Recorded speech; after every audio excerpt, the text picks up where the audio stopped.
28শে জানুয়ারিতে একটি রাজনৈতিক সহিংসতা বিএনপি বনাম জামাতে ইসলামী এই সংঘর্ষে নিহত হয়েছেন জামাতের শেরপুরের থানা সচিব অ্যাকচুয়ালি রেজাউল করিম। সংঘর্ষে বিএনপির পক্ষেও আহত হয়েছেন, জামাতেরও অবভিয়াসলি আহত হয়েছেন। ওনাকে রেজাউল করিমকে যেভাবে আঘাত করা হয়েছে তাতে পরিষ্কার বোঝা যাচ্ছে যে ওনাকে হত্যার উদ্দেশ্য নিয়েই আঘাত করা হয়েছে। ধারালো দেশীয় অস্ত্র ব্যবহার করে ওনাকে হত্যা করা হয়। জামাতও পাল্টে আঘাত করে এবং খুব তুচ্ছ বিষয় নিয়ে শুরু হয়। একটা সমাবেশে কারা আগে বসবেন কি পেছনে বসবেন, এবং এই হত্যাকাণ্ডকে জাস্টিফাই করারও চেষ্টা বিএনপির নানা মহল থেকে করা হয়। খুবই দুঃখজনক। তার একটা এরকম ইলেকশন যেটাকে প্রধান উপদেষ্টা সহ দেশের জনগণের প্রত্যাশা ছিল যে একটি শান্তিপূর্ণ এবং ফেস্টিভ একটা উৎসবমুখর পরিবেশে ইলেকশন হবে, কিন্তু সেটা হবার সম্ভাবনা যতই ইলেকশনের দিন ঘনিয়ে আসছে, আর 11 দিন বাকি, ততই কমে আসছে শান্তিপূর্ণ একটা ইলেকশনের প্রত্যাশা। নানান জায়গায় বিএনপি জামাত সংঘর্ষ হচ্ছে। জামাত কোনো দুধে ধোয়া তুলসী পাতা নয়, তারাও তাদের অবস্থান যেখানে শক্তিশালী, তারাও বিএনপির উপরে আক্রমণ করছেন। বিএনপি বিভিন্ন জায়গায় আক্রমণ করছেন, শুধু জামাত নয়, এনসিপির উপরেও তারা নানা রকম আক্রমণ, ঠিক মানে হেনস্থা করছেন, আক্রমণ বলা যেতে পারে, আক্রমণ করছেন। এবং অধিকাংশ ক্ষেত্রে সত্যের খাতিরে এটা বলতেই হয়, বিএনপি ইনস্টিগেট করছে সহিংসতার সূত্রপাত তারাই করছে। আর মুখে মুখে তো সবাই চরম পর্যায়ে চলে গেছেন তারা। এনসিপি যার এই মুহূর্তে তাদের শক্তিমত্তার দিক থেকে বেশ দুর্বল, দলটি ঠিক গঠিত হওয়ার আগেই ভেঙে যাচ্ছে এবং দুর্বল মনে হচ্ছে, কিন্তু তারাও হুমকি ধামকিতে কেউ কারোর থেকে পিছিয়ে যাচ্ছেন না। বিএনপি তো করছেনই, জামাতও করছেন, তারাও হুমকির সুরে কথা বলছেন। যেরকম আওয়ামী লীগ ফ্যাসিস্ট আচরণ করত, জাতীয় পার্টিও করছে। তারাও তাদের কথাবার্তার ভিতরে বেশ উগ্রতার ছাপ দেখা যাচ্ছে। এবং তারা তো বেশ আগে নুরুল হক নূর গণ অধিকার পরিষদের বর্তমানে বিএনপির পক্ষ হয়ে যিনি ক্যান্ডিডেট, তো তাকে তো পিটিয়ে মৃত্যুর দ্বার প্রান্তে নিয়ে গিয়েছিল। তো এই সহিংসতা, বিএনপি এমন একটি দল, তারা নিজেদের আন্তর্দলীয় কন্দলে শত শত মানুষ মারা গেছে। এবং অফিসিয়াল ফিগার অনুযায়ী 180-90 লোক মারা গেছে।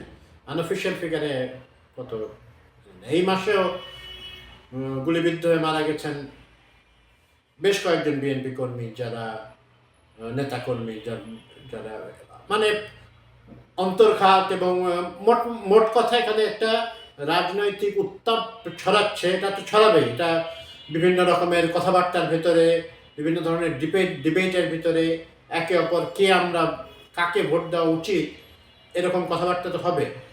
এবং অনেক সময় কথাটা আক্রমণের দিকেও চলে যাবে, ভার্বাল আক্রমণের দিকে চলে যাবে। তো এখানে ভার্বাল আক্রমণটা অশালীনতার দিকে চলে যাচ্ছে, আর ভার্বালি কথা সীমাবদ্ধ থাকছে না, একে অপরকে আক্রমণ করছে। আগেই বললাম যে বিএনপি বেশিরভাগ ক্ষেত্রে ইনস্টিগেট করছে। আরও দিন বাকি আছে, আমরা দেখি জামাত কীভাবে রিয়াকশন করে। তাদের একটা প্রশিক্ষিত ক্যাডার বাহিনী, খুব ডেডিকেটেড ক্যাডার বাহিনী, ক্যাডার্স রয়েছে। এটা একটা ক্যাডার ভিত্তিক দল, আপনারা জানেন। এবং 90 লাখ লোক এখানে ইয়ানাত বা চাঁদা দিয়ে থাকেন, পার্টি ফান্ডে টাকা দেয়, এরকম আর কোনো পার্টির নেই। তো তারাও নিজেদেরকে সংগঠিত করে তারাও হামলা এখনো করছেন, আরও ভায়োলেন্সের দিকে যেতে পারে। আমাদের মনে হয় ইলেকশনটা যে হবে এটা নিয়ে কোনো সংশয় আমরা দেখতে পাচ্ছি না, এবং এটা নিয়ে যে সরকারের বা ইলেকশন কমিশনের সদিচ্ছার অভাব, সেটাও আমরা দেখতে পাচ্ছি না। অনেকে বলছেন সরকার বা ইলেকশন কমিশন মানে সরকার গণভোটের পক্ষে থাকতে পারেন কিনা। আমার মনে হয় এটা অবশ্যই থাকতে পারে।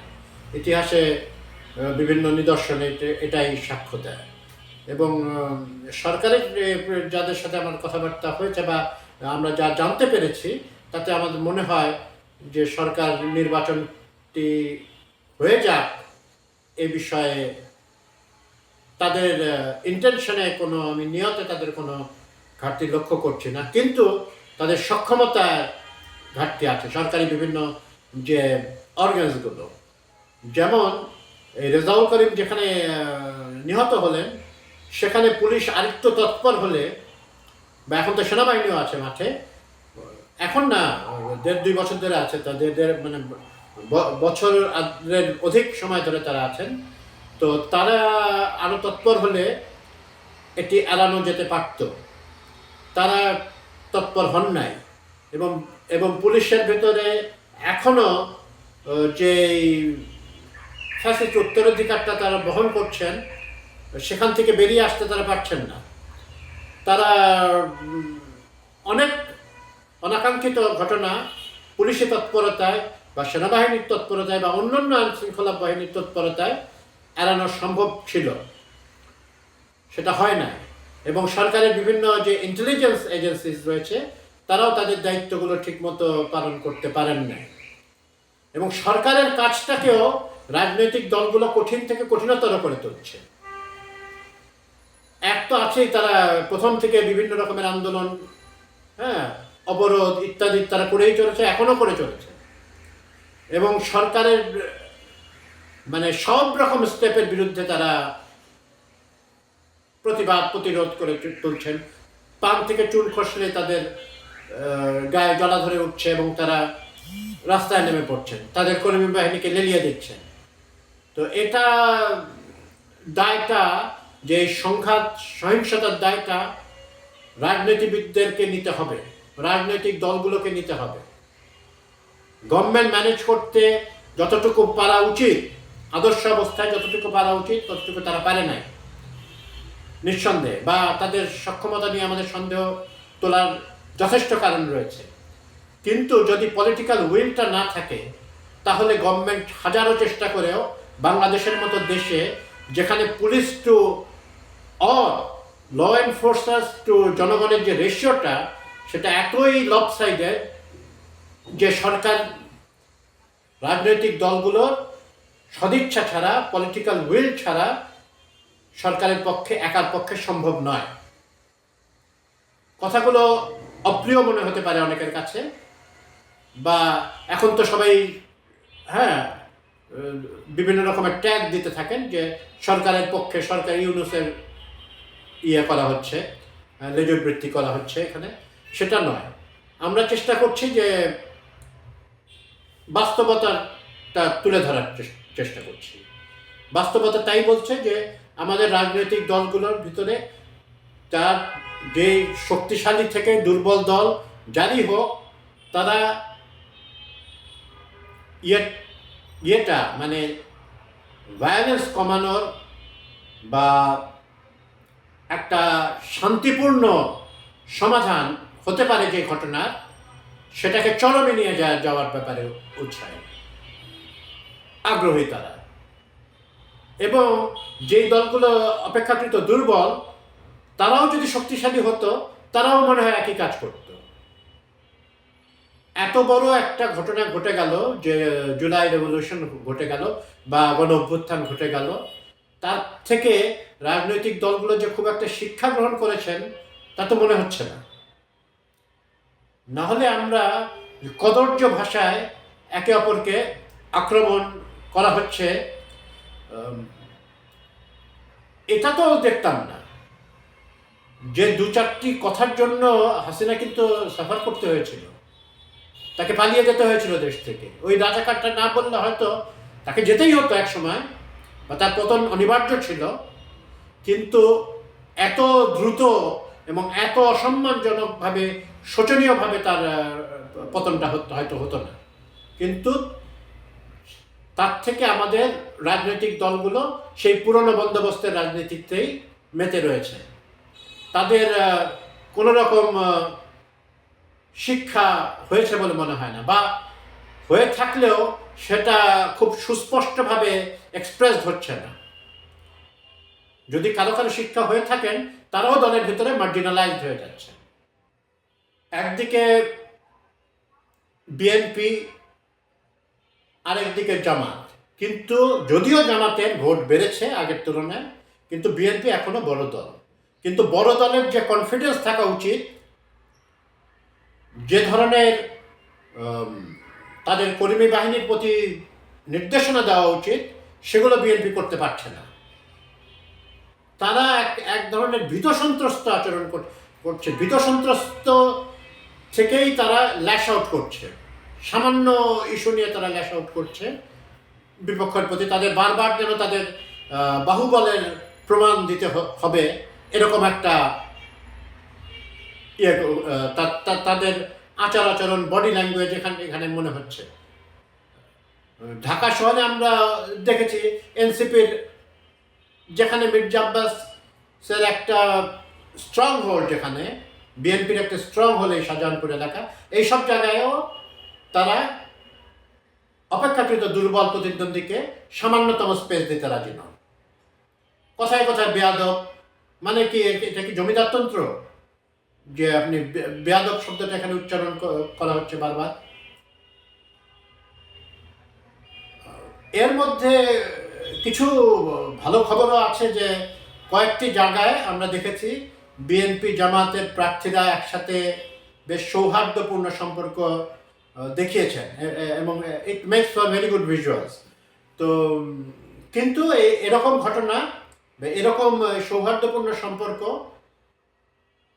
খুবই কম।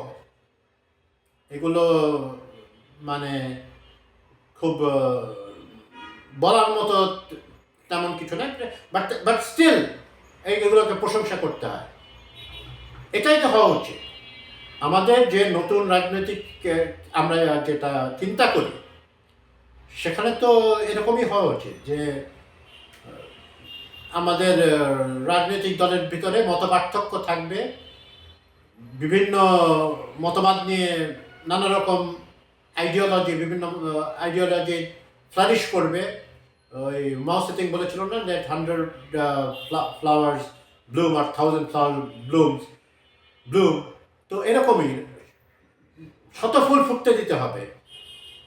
কিন্তু আমরা মারামারি, সংঘাত, গুন্ডা মাস্তান বাহিনী, আমরা এরকমও শুনেছি যে কারাগার থেকে বেরিয়ে আসা সন্ত্রাসীদেরকে সর্বহারা পার্টি যারা করত, আন্ডারগ্রাউন্ড, আপনারা জানেন, মাওবাদী যারা সশস্ত্র বিপ্লব করে ডিজলিউশন হয়ে তাদের তো প্রশিক্ষিত, তাদেরকে ব্যবহার করা হচ্ছে।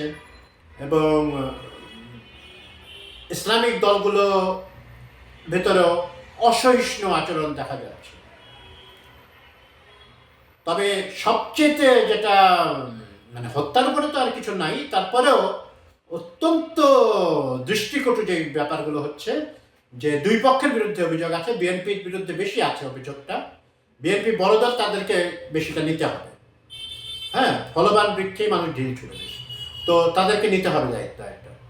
মহিলাদের ওপর পুরুষ কর্মীরা, বিএনপির জামাতের মহিলা প্রচারক যাদের, তারা পুরুষ বিএনপির কর্মীরা তাদেরকে ধাক্কাধাক্কি করছেন, হাত ধরে টানাটানি করছেন এবং হুমকি দিচ্ছেন যে ঘর বাড়ি সামলাও। অন্যদিকে আবার বিএনপি নিজেদেরকে একটা সেকুলার, তাদের ক্রেডেনশিয়ালস প্রেজেন্ট করার চেষ্টা করছে, উদারবাদী লিবারাল ক্রেডেনশিয়ালগুলো প্রেজেন্ট করার চেষ্টা করছে। মেয়েরা, এবং তারা বারবার শোনাচ্ছে কথা যে জামাত বলছে মেয়েদের কর্মঘণ্টা কমিয়ে দেবে ইত্যাদি, যেগুলোকে আমরা সমর্থন করি না, এটা বলে রাখা ভালো। সেগুলোর কথা বলছে। আবার ওনাদের কর্মীদেরকে ওনারা এইটুকু সহবতটা শেখান নাই যে নারী কর্মীদের, বিপক্ষ দলের নারী কর্মীদের সঙ্গে একটা পুরুষ কর্মী এভাবে আচরণ করতে পারেন না। তাদের ভিডিওতে পরিষ্কার শোনা যাচ্ছে ওনারা বলছেন যে মেয়ে মানুষ ঘর বাড়ি সামলান, এই প্রচার প্রচারের দায়িত্ব নেই। তাদের তো ওয়েলকাম করা উচিত। এবং বিএনপির মহিলা কর্মীরাও যদি গিয়ে তাদেরকে বোঝানোর চেষ্টা করতেন বা তাদের সাথে তর্ক বিতর্ক হতো, তাও একটা বোঝা যেত না পুরুষ কর্মীরা এরকম করছে। বিএনপিও পাল্টা অভিযোগ করেছে যে তাদের মহিলা কর্মীদের জামাত হেনস্থা করেছে। এটা হয়ে থাকলে এটা অত্যন্ত দুঃখজনক এবং নিন্দাযোগ্য কাজ। এরকমভাবে যদি চলতে থাকে ইলেকশন হয়ে যাবে হয়তো, কিন্তু ইলেকশন পূর্ববর্তী তো মানে অফিসিয়াল প্রসেসটা, অফিসিয়াল যে নির্বাচনী যাত্রাটা বা নির্বাচনী প্রচার অভিযান তো 22 তারিখের পর থেকে শুরু হলো, কিন্তু ভায়োলেন্স বা আনঅফিসিয়াল প্রচার তো অনেকদিন ধরে চলছে এবং সাথে সাথে যেরকম বললাম যে ভায়োলেন্সটাও চলছে, হত্যা, মারামারি এবং নারীদেরকে হেনস্থা, এগুলো কন্টিনিউয়াস চলছে। নির্বাচনের দিন কীভাবে হবে এরকম চলতে থাকলে মানুষ তো ভোট দিতে যেতে শঙ্কিতও বোধ করতে পারে, করবে। বিশেষত মহিলারা শঙ্কিত বোধ করার মতো কারণ রয়েছে, তাদেরকে যেভাবে হেনস্থা করা হচ্ছে। সেটা কি ভালো একটা মেসেজ যাবে দুনিয়ার কাছে? এটা কীরকম একটা ইলেকশন হবে যদি আমাদের লোকজন যেতে ভয় পায় ইলেকশন দিতে, ভোট দিতে? আমি চাই যে দ্রুত পরিস্থিতির উন্নতি করুক এবং সরকারের মানে মানুষজনের ভিতর যে উৎসাহটি রয়েছে ইলেকশন থেকে নিয়ে, সেটা প্রতিফলন ইলেকশন ডেতে আমরা দেখতে পাই। আবারও রয়েছে পোল ডে ভায়োলেন্সের ইতিহাস, আমাদের এখানে ভয়াবহ সব ইতিহাস আছে, এবং পোস্ট পোল নির্বাচনোত্তর যে ভায়োলেন্স, সেটারও আমাদের এখানে ইতিহাস আছে।